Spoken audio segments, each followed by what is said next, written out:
Supreme court से एक बार फिर से ऐतिहासिक फैसला। न्याय की तारीफ तो हम हमेशा करते हैं और न्याय पर भरोसा करते हैं, इसलिए कि न्यायपालिका, आप असहमत हो सकते हैं कुछ ही निर्णय से, लेकिन बड़े महत्वपूर्ण निर्णय न्यायपालिका से ही हो रहे हैं। और इस दृष्टि से सुप्रीम कोर्ट ने मद्रास हाई कोर्ट, मद्रास उच्च न्यायालय के न्यायाधीश के फैसले को एकदम टोकरी में फेंक करके ये भी कहा कि फैसला कैसे हो सकता है।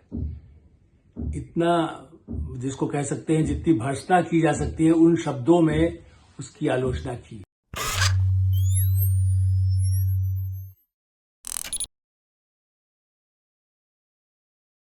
नमस्कार, मैं हूं आलोक मेहता। HSI में आपका स्वागत है।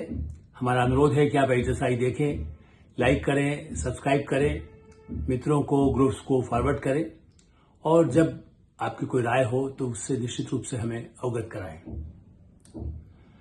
सुप्रीम कोर्ट से एक बार फिर से ऐतिहासिक फैसला। न्याय की तारीफ तो हम हमेशा करते हैं और न्याय पर भरोसा करते हैं, इसलिए कि न्यायपालिका, आप असहमत हो सकते हैं कुछ ही निर्णय से, लेकिन बड़े महत्वपूर्ण निर्णय न्यायपालिका से ही हो रहे हैं। और इस दृष्टि से सुप्रीम कोर्ट ने मद्रास हाई कोर्ट, मद्रास उच्च न्यायालय के न्यायाधीश के फैसले को एकदम टोकरी में फेंक करके ये भी कहा कि फैसला कैसे हो सकता है। इतना, जिसको कह सकते हैं, जितनी भर्त्सना की जा सकती है उन शब्दों में उसकी आलोचना की और कहा कि चाइल्ड पोर्नोग्राफी देखना या खुद कोई देखने के लिए अनुमति देने का फैसला कैसे हुआ। और इसलिए सुप्रीम कोर्ट ने आज एक बड़े महत्वपूर्ण निर्णय में कहा कि मद्रास हाई कोर्ट ने पिछले कुछ महीने पहले, मैं आपको बता दूं कि ये जनवरी में एक फैसला दिया गया था। किसी व्यक्ति ने कहा मेरा अधिकार है, मैं क्या देखता हूं, मैं डाउनलोड करके चाइल्ड पोर्नोग्राफी देखूं, अश्लील, गंदा, सेक्स के विभत्स दृश्य वाले चाइल्ड पोर्नोग्राफी, जो मानसिक रूप से, जिसको आप कह सकते हैं बीमार लोग ही देख सकते हैं, मानसिक रूप से पागल, या जिस तरह से कह सकते हैं अपराधी। और उसका मामला अदालत में जाने पर मद्रास हाई कोर्ट ने निजता का अधिकार, भारत में निजता के अधिकार पर जो, देखिए, राजनेताओं ने जो शुरू किया है धंधा, जहां चाहे अमेरिका में बोले, यहां बोले, देश में बोले, बाहर देश में बोले, तो कहते भाई हमारा अधिकार है, हम जो चाहे बोलेंगे, जो चाहे करें। मानहानि का मामला 20 साल बाद, 40 साल बाद होगा फैसला, या होगा पहले तो उसके बाद हाई कोर्ट, सुप्रीम कोर्ट चले जाएंगे। लेकिन चाइल्ड पोर्नोग्राफी पर निजता का अधिकार, उसका व्यक्तिगत अधिकार है, वो क्या देख रहा है, क्यों देख रहा है, और ये क्या गारंटी है वो देखता है खुद या उसके बाद किसको दिखाता है। और इस दृष्टि से हमने पहले भी 1-2 कार्यक्रमों में इसकी चर्चा की थी, अपनी कमेंट में, HSI में, और लिखा भी है मैंने कई बार कि भारत में अश्लील दृश्य, हिंसा, सेक्स, इस डिजिटल क्रांति के बाद जिस तरह से उसका विस्तार हुआ है, सारे अपराध आप देख रहे हैं। रोज कहा जाता है ये सरकार क्या कर रही है, वो सरकार क्या कर रही है। बच्चों पर अमानुषिक जो अत्याचार हुए हैं, और अत्याचार नहीं, उनको साथ शोषण जिस तरह से हुआ है, उसमें बहुत बड़ी भूमिका इस तरह के स्वैच्छिक स्वतंत्रता, स्वच्छंदता, जिसको मैं कहूंगा, स्वतंत्रता नहीं है ये। हमारे लोकमान्य तिलक और महात्मा गांधी ने इस आजादी की लड़ाई नहीं लड़ी थी कि आप स्वच्छंद होकर के जो चाहे करें। कुछ देशों में है, उन देशों में परवर्शन है, उन देशों में बहुत कुछ वैधानिक भी हो, चूंकि आबादी भी उनकी कम है, उनके मानसिक रूप से या ड्रग्स लेने का भी कई उसके कानून कुछ होंगे। लेकिन क्या भारत में उस तरह की अनुमति दी जा सकती है? और इस दृष्टि से राजनीति से हट करके बात कर रहा हूं, क्योंकि प्रधानमंत्री नरेंद्र मोदी का अमेरिका में जिस ढंग से स्वागत हुआ, भारत की संस्कृति को लेकर के जो जयघोष हुआ, जिस तरह से बड़ी बड़ी कंपनियों के CEO के साथ उनकी मुलाकात हुई है, उसमें गूगल भी है, उसमें और भी जो कंपनियां हैं, और वही तो टेक्नोलॉजी है। टेक्नोलॉजी क्रांति की बात, भारत तो उन सबसे आगे हो रहा है, हमारे यहाँ चिप्स भी बन रहे हैं। एक तरफ हम उसकी प्रशंसा करते हैं, हम और आप उसके समर्थक हैं इन चीजों के, कि विदेशी भी आए, लेकिन क्या विदेश से आने वाले ऐसे सामान और ऐसे डिजिटल क्रांति का उपयोग यदि भारत का भविष्य नहीं, भारत के समाज को विकृत करना, उसमें हिंसा और सेक्स के जरिए अपराध को बढ़ाने की जो प्रवृत्ति है, उस पर सुप्रीम कोर्ट ने अंकुश लगाया। और मैं इसलिए तारीफ करना चाहूंगा इस देश के मुख्य न्यायाधीश DY चंद्रचूड़ और जस्टिस JB पार्टीवाला, दोनों का यह निर्णय है एक मत से, इसमें कोई दो राय नहीं हो सकती थी और ये शायद पहले ही हो जाता, बल्कि मार्च में उन्होंने पूछा था कि पक्ष सुना जाए। भारत देश में यही तो है कि हत्या भी किया है तो उसका पक्ष सुनिए हत्यारे से भी। और इसलिए इस फैसले में 9-10 महीना मतलब 8-9 महीना लगना, मुझे तो यही लगता है, मुझे लगता है अगले दिन ही सुप्रीम कोर्ट को उसको अपने आप नोटिस भी ले लेता तो और अच्छा था। और मार्च में ही उस पर प्रतिबंध जवाब तलब क्या पूछना है। जज यदि बहुत बड़े कोई अपराध कर देता है तो क्या उसको सजा नहीं दी जाएगी। मैं इनको उनके लिए नहीं कह रहा हूं जो मद्रास हाई कोर्ट के जज ने फैसला दिया, लेकिन यदि कोई गलत फैसला हुआ है जिसका समाज पर, देश पर, नई पीढ़ी पर, समाज में जो खराब असर होता है, उस पर तो तत्काल रोक वैसे भी लगा सकते थे, लेकिन फिर भी देर आयत दुरुस्त आयत, ये एक मुद्दा है जो राजनीति से हट करके मैं इसलिए बात कर रहा हूं। और इसके लिए संसद में सर्वानुमति नहीं, और इसीलिए सुप्रीम कोर्ट ने यह भी कहा है कि संसद इस तरह के जो कानून है उनमें भी संशोधन करके इस तरह की पोर्नोग्राफी, चाइल्ड पोर्नोग्राफी पर पूरे अंकुश प्रतिबंध लगाने के लिए और भी कानून का प्रावधान करे।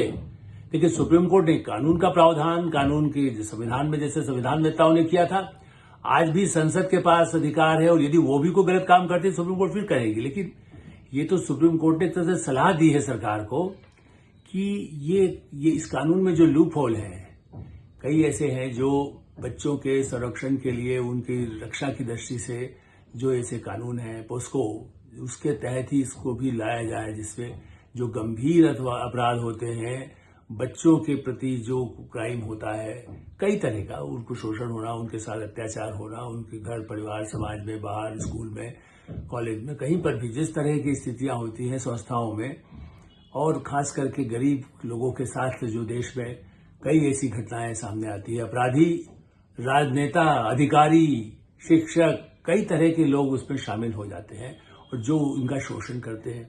लेकिन बड़ा अपराध वो है जो उसे देख करके दूसरे भी उससे प्रोत्साहित हो। तो ये कहना कि निजता का अधिकार, इसलिए मैं फिर से कहूंगा, मीडिया का व्यक्ति होने के नाते आज भी मेरा मानना है कि जो अंकुश होना चाहिए डिजिटल मीडिया पर अभी तक नहीं हो रहा है। कानून बनता है फिर उसको भी रोक दिया जाता है। अभी उसका सुप्रीम कोर्ट में क्या होगा मैं नहीं जानता, लेकिन मुंबई हाई कोर्ट से भी जो फैसला आया है उस पर कुछ छूट है, वो ठीक है कुछ हद तक कि भाई आप ऐसा है, सरकार उस पर कोई अंकुश न करे, कोई सरकार उसकी छानबीन या उसको पुष्टि न करे कि सच है नहीं है, तो वो एक अलग मुद्दा है, सच होना न होना। लेकिन क्या देखा और क्या दिखाया जा रहा है उसके लिए कोड ऑफ एथिक्स बनते, इतने सालों से मीडिया की चर्चा हो रही। प्रेस कॉन्फ्रेंस में पहले भी कहा प्रेस कॉन्फ्रेंस का अधिकार नहीं है, लेकिन अब तो मोबाइल हाथ में है, घर घर में छोटे छोटे, आपने तो इसी पर तो सबसे बड़ा गौरव होता है भारत का कि हमारे यहाँ तो 100 करोड़ उससे अधिक लोगों के हाथों में मोबाइल पहुंच गया है। प्रधानमंत्री उसकी जय जयकार होती है और कंपनियां जो मुनाफा कमा रही दुनिया में, भारत दूसरा ऐसा देश है जो सबसे अधिक मोबाइल का उत्पादन करता है और एक्सपोर्ट भी करने लगा है बड़े पैमाने। बड़ी बड़ी कंपनियां, दुनिया की कोई ऐसी कंपनी नहीं है जो भारत में निर्माण न करने लगी हो। तो भारत तो मोबाइल उत्पादक हो गया ही, चलिए उससे आमदनी बढ़ती है, टैक्स आता है, वो भी सब अच्छी बात है। बट उस टेलीफोन का, उस लैपटॉप का, उस आईपैड का, उस कंप्यूटर का जो गलत इस्तेमाल, हथियार इसलिए नहीं जो डिफेंस फैक्ट्री में बनता है कि उसका उपयोग उन लोगों के हाथ में AK-47 दे दिया जाए कि जो समाज में भ्रम फैलाएं, अत्याचार करें या आतंकवादी उसका उपयोग करने लगे। ये निजता का अधिकार अपराधों के, ये तो एक मामला है। मैं फिर ध्यान दिलाऊंगा आदरणीय सुप्रीम कोर्ट का भी कि केवल देखना, इसमें तो कहा डाउनलोड भी यदि करेगा चाइल्ड पोर्नोग्राफी तो वो भी अपराध भी माना जाएगा। सजा कितनी होगी ये तो अभी और आगे आएगा ही, और जो सजा उसको में होती है वो होना ही चाहिए। उस व्यक्ति पर जिसका शुरू में जिसने पिटीशन लगाई थी कि नहीं साहब मेरा अधिकार है, उसके लिए भी क्या पुनर्विचार होकर के उसको और उसी तहत और ज्यादा कार्रवाई अभी होगी, फिर विचार होगा, फिर बहस। क्योंकि वकीलों का काम तो यही है, अपराधी के लिए भी पक्ष में जो जो तर्क दुनिया के दे सकते हैं देंगे, उनका भी है। लेकिन यहां पर मैं उनकी भी तारीफ करूंगा कि चाइल्ड प्रोटेक्शन के लिए जो संस्था अलायंस रहा है जिसने कि ये सब इसको अपील किया, ये अपने आप में बहुत ही महत्वपूर्ण है। इसके लिए वकील HS फुल्का जी, उन्होंने, मैं इसलिए देख रहा हूं उनको गलत नाम न जाए, जिस संगठन ने जो बच्चों के अधिकारों के संरक्षण के लिए काम संगठन करता है, उसके लिए हमारे बहुत नामी वकील हैं फुल्का साहब। मैं देखता रहा हूं उनको बहुत वर्षों से, और इसलिए उन्होंने जो इस पर दलील दिया, मैं नहीं जानता कि उनके मद्रास हाई कोर्ट के समर्थन में करने वाले वकील और जज साहब के भी वकील खड़े होंगे जो उनकी तरफ से वकील, क्योंकि अदालत ने, वकील क्या खड़े होंगे, अदालत ने ही जवाब दिया कि साहब हमको पूछा गया है तो क्या कहेंगे। तो उनको तो जो होना है वो हो, लेकिन फिलहाल, लेकिन इसके साथ एक और मुद्दा है, खाली चाइल्ड क्यों। आप यदि उस तरह के वीडियो डाउनलोड करके जिसपे बहुत ही ऐसे दृश्य हैं, ओटीटी के जमाने में कितने ही हिंसा अपराध की, जिस तरह की छोटे छोटे उसके टुकड़े निकाल करके, शॉर्ट्स जिसको कहते हैं, और उसको अधिक देखा जा सके, या उसमें कोई ऐसा सेक्स का दृश्य है जिसमें बच्चा भी देख रहा है, ये भी पोर्नोग्राफी है, उसको में आना चाहिए नहीं आना चाहिए।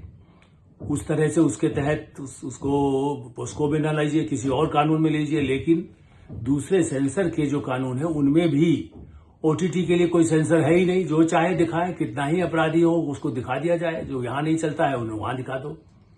ठीक है, फिल्मों में हिंसा होती रही, इस पर कोई आपत्ति नहीं हो सकती है, क्योंकि हिंसा समाज में जहां है उस अपराध को चिन्हित किया जाता था।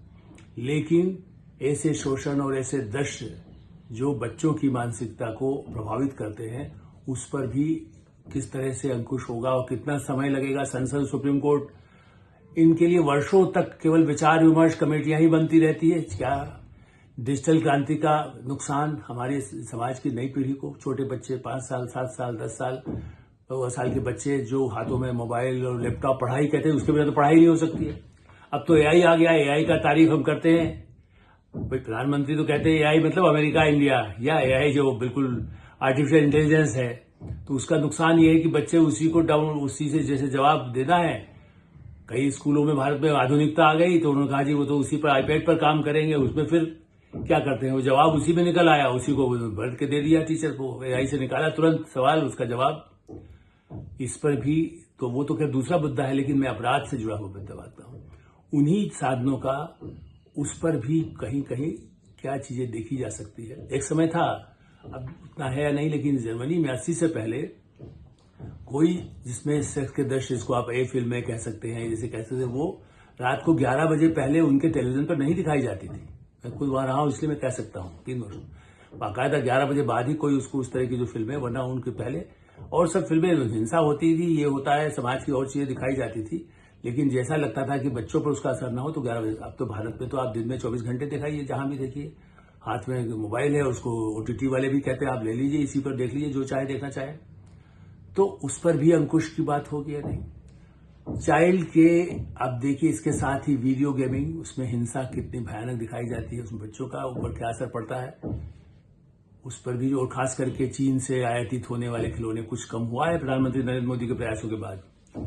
लेकिन मेरा ऐसा मानना है, राजस्थान के हमारे इस समय कानून मंत्री हैं मेघवाल साहब, क्या उनको इस पर ध्यान, वो तो प्रशासकीय अफसर भी रहे हैं, वो राजस्थान की जनता को नहीं, देश की जनता को पिछले कई वर्षों से मंत्री हैं प्रधानमंत्री मोदी के साथ, और भारतीय जनता पार्टी और मतलब एक तरह से संघ का भी उन पर ठप्पा है। तो इसी दृष्टि से उनको भी इस तरह के कानून के लिए ज्यादा प्रयास करेंगे। इस पर सर्वानुमति, क्या राहुल गांधी इस पर भी आपत्ति करेंगे, नहीं ये कानून क्यों ला रहा है सरकार, है सरकार जुल्म करने से, हमें जिसको दिखाना है उसको देखने दीजिए, उसको ही देखने दीजिए।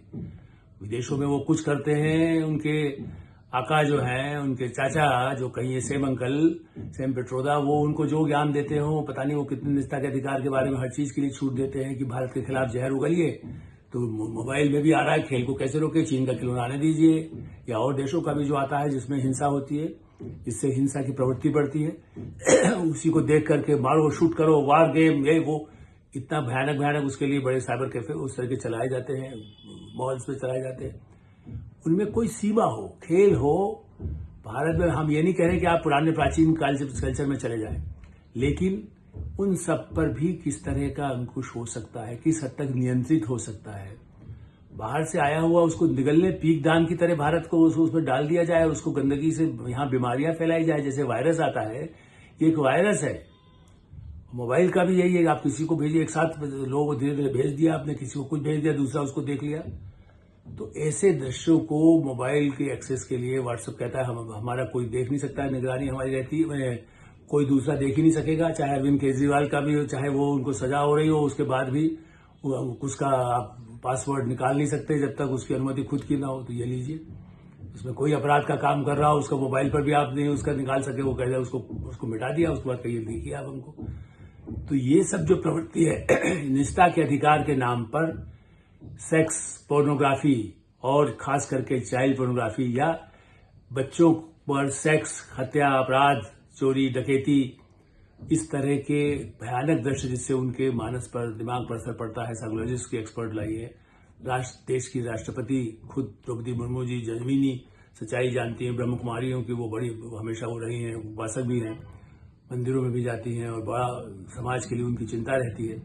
तो मेरा निवेदन यही है कि सुप्रीम कोर्ट, राष्ट्रपति, संसद, प्रधानमंत्री, कानून मंत्री, कानून मंत्रालय, विधि आयोग, ये मिलकर के इन सब मुद्दों को लेकर के प्राथमिकता से विचार करें। राजनीति तो होती रहेगी, जीत हार किसके हाथ में है? जनता के हाथ में, न्याय अदालत के हाथ में।